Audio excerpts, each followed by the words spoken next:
Hi welcome to retro കാതികൻ. അപ്പോൾ ഇന്നത്തെ വീഡിയോ റസംബ്ലിക്ക സെഗ്മെൻ്റാണ്. റസംബ്ലിക്ക സെഗ്മെൻറ്റ് നിങ്ങൾക്കറിയാം, ഒരേ കഥ, രണ്ട് ട്രീറ്റ്മെൻറ്റ്, രണ്ട് സിനിമകൾ. അപ്പോൾ ഞാൻ ഇതിന് മുന്നേ ചെയ്ത സെഗ്മെൻറ്റിലുള്ള സിനിമകളെന്ന് പറയുന്നത് 96ഉം വേഴ്സസ് തീർത്ഥാടനമായിരുന്നു. വീഡിയോ കണ്ടവർക്കറിയാം, ഈ രണ്ട് സിനിമകളിലെയും കഥ നല്ല സാദൃശ്യമുള്ള കഥകൾ തന്നെയായിരുന്നു. ക്യാരക്ടർ ഷെയ്ഡ്സും അതിൻ്റെ ആർക്കും ബാക്ക്ഗ്രൗണ്ടും ഒക്കെ മാറ്റിയിട്ട് എൻ്റർലി ഡിഫറെൻ്റ് ആയിട്ടുള്ള ട്രീറ്റ്മെൻറ്റിലാണ് രണ്ടും പ്രസൻറ്റ് ചെയ്തിരിക്കുന്നത്. ഇന്നും അതേ സെഗ്മെൻറ്റിലുള്ള രണ്ട് സിനിമകളാണ് ഞാൻ പരിചയപ്പെടുത്തുന്നത്. അതിന് മുന്നേ ഈ വീഡിയോ ചെയ്യാനുള്ള ഒരു ആധാരം എന്ന് പറയുന്നത്, ഞാൻ മറ്റൊരു യൂട്യൂബ് ചാനലിൽ ഒരു വീഡിയോ കാണുകയുണ്ടായി. അതിൽ മലയാളത്തിലെ എനിക്ക് ഏറ്റവും പ്രിയപ്പെട്ട റൈറ്റേഴ്സിൽ ഒരാളായിട്ടുള്ള ബെന്നി പി നാരായണപുരം, നിങ്ങൾക്കറിയാം അദ്ദേഹത്തിൻ്റെ സിനിമകൾ ഫസ്റ്റ് ബെൽ, മന്ത്രമോതിരം, അച്ചാമ്മക്കുട്ടിയുടെ അച്ചായൻ, കല്യാണരാമൻ, കുഞ്ഞിക്കൂനൻ, ചാന്തുപൊട്ട്, ഛോട്ടാ മുംബൈ, തൊമ്മനും മക്കളും, അങ്ങനെ എത്രയോ സിനിമകൾ. കൂടുതലും എൻ്റർടൈനറാണ് അദ്ദേഹം. ആ വീഡിയോയിൽ പറയുന്നത്,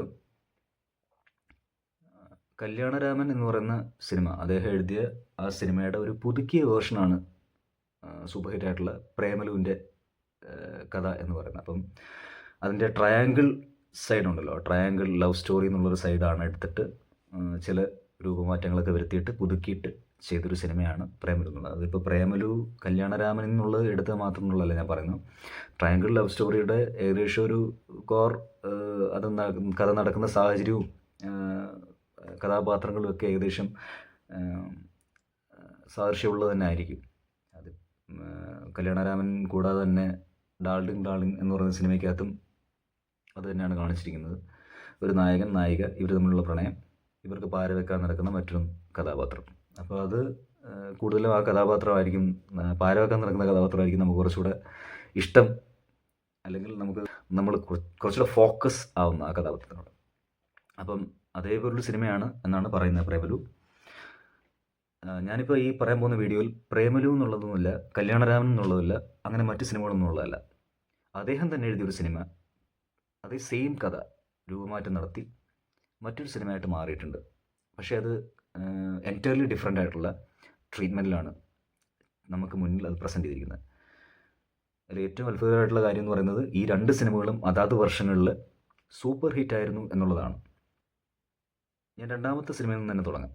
രണ്ടാമത്തെ സിനിമ 2013 റിലീസ് ചെയ്ത ഫഹദ് ഫാസിൽ, ഇന്ദ്രജിത്ത്, സ്വാതി റെഡ്ഡി, നന്ദു, ചാലിപ്പാല, ശശി കലിംഗ, ഗോകുലൻ, അങ്ങനെ ഒരു ജോയ് മാത്യു, അങ്ങനെ ഒരു മൾട്ടി സ്റ്റാർ അല്ലെങ്കിൽ മൾട്ടി ആക്ടേഴ്സ് കാസ്റ്റ് ഉള്ള ഒരു സിനിമയായിരുന്നു. മലയാളത്തിൻ്റെ ഒരു ന്യൂ വേവ് ഡയറക്ടോറിയൽ സ്റ്റൈൽ കൊണ്ടുവന്നിട്ടുള്ള ലിജോ ജോസ് പല്ലിശ്ശേരി ഡയറക്റ്റ് ചെയ്ത സിനിമയായിട്ടുള്ള ആമേൻ. സോളമനും ശോശന്നയും കുഞ്ഞുനാൾ തൊട്ടേ പ്രണയിക്കുന്നവരാണ്. പക്ഷേ കുമരങ്കരയിലെ പള്ളി പ്രശ്നവും ചേരിതിരിവും അവരുടെ പ്രണയത്തെ ബാധിക്കുന്നുണ്ട്. അത് ഡീറ്റെയിൽ ചെയ്യാനാണ് ആദ്യം ഒരു തീട്ട കേസ് എസ്റ്റാബ്ലിഷ് ചെയ്യുന്നത്. സോളമൻ കുമരങ്കരി പുണ്യാളം പള്ളിയിലെ കപ്പ്യാരാണ്. അതിനേക്കാൾ ഉപരി അയാൾ കലാകാരനായ അപ്പൻ്റെ പാരമ്പര്യ ഗുണം കിട്ടിയ കലാകാരനായ ഒരു ക്ലാർനെറ്റ് വായനക്കാരനാണ്. പക്ഷേ അയാളുടെ ഉള്ളിലെ അവർഷതാബോധത്തെ മുതലെടുത്തുകൊണ്ട് അയാളെ ഒരു പേടിത്തൊണ്ടനും കൊള്ളരുതാത്തവനും ഒക്കെ ആക്കി തീർത്തിരിക്കുകയാണ് സൊസൈറ്റിയും പള്ളിക്കാരും പള്ളിയിലെ വികാരിയുമൊക്കെ. ശോശന്ന തൻ്റേടിയായ പെണ്ണാണ്, അവൻ്റെ ഉള്ളിലെ കലാകാരനെ തിരിച്ചറിഞ്ഞ പെണ്ണ്. പേടിയുള്ള സോളമനെ മോട്ടിവേറ്റ് ചെയ്യാനും ഒപ്പം എല്ലാവിധേനയും തൻ്റെ അപ്പൻ്റെ വാക്കുകളെ എതിർത്ത് സോളമനെ തന്നെ തൻ്റെ ജീവിത പങ്കാളിയാക്കൂ എന്ന പ്രതിജ്ഞ എടുത്തിരിക്കുകയാണ് അവൾ. ശോശന്ന പള്ളിയുടെ മാനേജ്മെന്റിൽ തന്നെയുള്ള ഒരു ചേരിയിൽപ്പെട്ട പ്രമാണിയുടെ മകളാണ്. ആ പ്രമാണിയാണ് കഥയിലെ വില്ലന്മാരിലൊരാൾ. സ്വാർത്ഥ ലാഭത്തിനു വേണ്ടി പള്ളിയുടെ തകർച്ച വെച്ച് മുതലെടുത്തുകൊണ്ട് കാര്യങ്ങൾ കൺസ്ട്രക്ട് ചെയ്യുന്ന വ്യക്തിയാണ് അയാൾ. പള്ളിയിലെ ചേരിതിരിവും തർക്കങ്ങളും അവരുടെ പ്രണയവും പോയിക്കൊണ്ടിരിക്കെ ഒരു പുതിയ കഥാപാത്രം കുമരങ്കരയിലേക്ക് ലാൻഡ് ചെയ്യുന്നു. അതാണ് ഫാദർ വിൻസെന്റ് വട്ടോളി. കുമരങ്കരയുടെ വിഷമാവസ്ഥയ്ക്കും സോളമൻ, ശോശന്ന എന്നിവരുടെ പ്രണയത്തിനും വട്ടോളി രക്ഷകനായി മാറുന്നു. അങ്ങനെ കഥയുടെ പിരിമുറുക്ക ഘട്ടത്തിൽ പള്ളിയിലെ ബാൻഡ് മത്സരത്തിൽ പങ്കെടുത്ത് കുമരങ്കരിക്ക് എങ്ങോ നഷ്ടപ്പെട്ടു പോയ ജയവും പ്രൗഢിയും തിരികെ കൊണ്ടുവരികയാണെങ്കിൽ ശോശന്നയെ കല്യാണം കഴിപ്പിച്ചു കൊടുക്കാമെന്നൊരു ചലഞ്ച് ശോശന്നയുടെ അപ്പൻ പറയുകയും സോളമൻ അതിൽ വിജയിക്കുകയും ചെയ്യുന്നു. ഒടുവിൽ കരയിലേക്ക് വന്നത് ഫാദർ വിൻസെന്റ് വട്ടോളി എന്ന പേരിൽ പുണ്യാളനായിരുന്നു എന്നിടത്ത് ആമേൻ അവസാനിക്കുന്നു.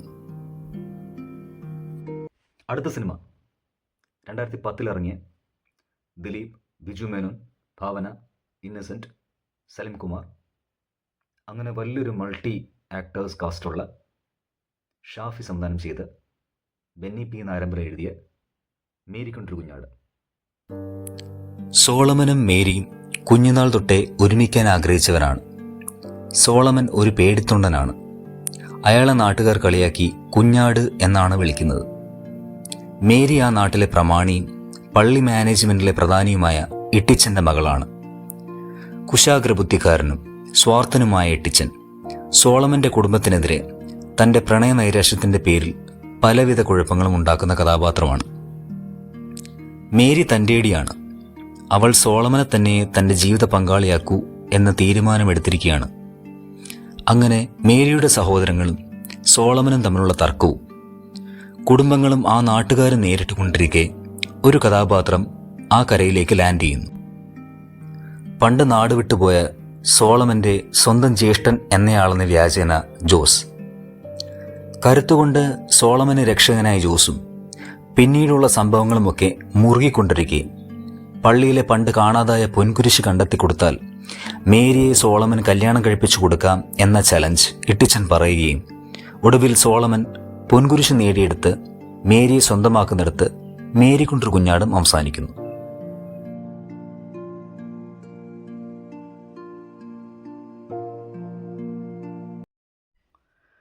ഈ രണ്ട് സിനിമകളിലെയും ഹീറോസ് എക്സാക്ട് സെയിം ആണ്.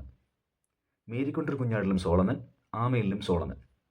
പിന്നെ അവരുടെ പ്രൊഫഷൻ രണ്ടുപേരും അതാത് പള്ളികളിലെ കപ്പിയാർമാരാണ്. ക്യാരക്ടർ നോക്കിക്കഴിഞ്ഞാൽ പേടിത്തൊണ്ടരാണ്.